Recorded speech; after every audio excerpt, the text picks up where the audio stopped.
If you're anything like me, you've had those moments where you are bored out of your mind. Are you ready yet? I'll be ready in 10 minutes, hon. During those moments, I turn to Audible.com. Download hundreds of books straight to your phone or tablet and read them anywhere to cure that boredom. Like Carrie by Stephen King, my favorite author. For a free book download of your choice, courtesy of me, please visit audible.com/Chris. That's audible.com/Chris. I just want to suggest that you take a pee break before you see this movie, because this movie is basically nothing but water coming out of holes. Just a warning. All Is Lost is directed by Jc Chandor, the maker of Margin Call, a film I really enjoyed, and it stars Robert Redford. And that's it. Literally. Robert Redford and a boat. This movie is about a man, and you don't really know much about him. His name is... bleh. He is Robert Redford. The movie opens with this splitting wood sound, and you are immediately into this guy's horrible next few days where he's trying to survive on a boat in the middle of the Indian Ocean as water's pouring in, and he's trying to figure out a way to stay alive. This movie has virtually no dialogue. People went to see Only God Forgives and said, man, Ryan Gosling didn't say anything. Robert Redford really doesn't say anything in this movie. It's got like maybe 4 or 5 lines. I'm not kidding. And most of them are just like, hey! Like that's it.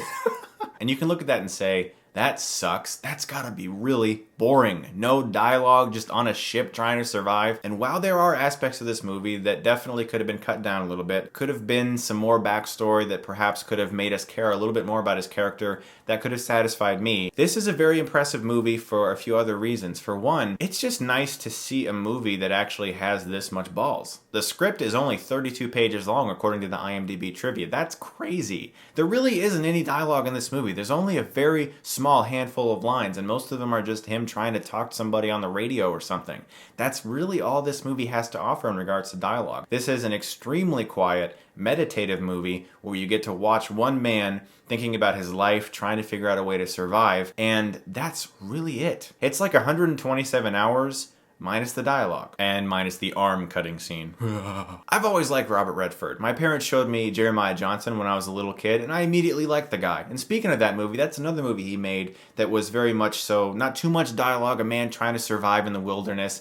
And this film is similar to that in its roots, just a man trying to survive with minimal dialogue. And the aspects of this movie that I really enjoyed were Robert Redford's extremely subdued performance. I mean, it's difficult sometimes to really know what this guy's feeling. And you can kind of make up your own story about why he is out there with so little rations, so little supplies, and you're thinking to yourself, what really is this movie about? Because you can look at this movie very metaphorically, and you can also look at it very straightforward as well. It's a kind of film where you can watch it and just continuously get angry because everything is going wrong. I mean, everything goes wrong throughout this movie that could possibly go wrong. But the thing that did impress me about this movie was Robert Redford's performance and just the bravery of this movie in general. There were some problems with it though, some things that I found very disappointing. For one, like I said, there are times in this movie where it does get a little boring and you're thinking to yourself, I really would like something to happen right now, or I would like to know more about this guy, because I had a hard time seeing a character. I didn't see a character because there is no character. There's no backstory. I don't think his name is ever spoken or acknowledged in the film. He's just Robert Redford. And I was just like, man, this sucks that Robert Redford is almost dying in every scene of this movie.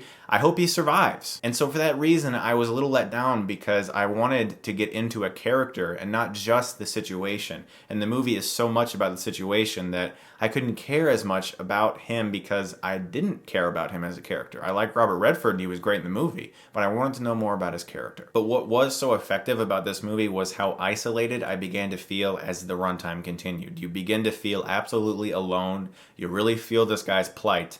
And for that reason, it's an impressive film in that regard. I just wish that you knew a little bit more about his character and you could care a little bit more about his character, and perhaps that there was a way to have more dialogue. Nevertheless, this is still an impressive movie, and I'm going to give All Is Lost a B. So guys, my question to you is, do you have a type of film like this where one character is just trying to survive the entire time? What is your favorite movie like that? As always, guys, thanks very much for watching, and if you like this, you can click right here and get Stuckmanized.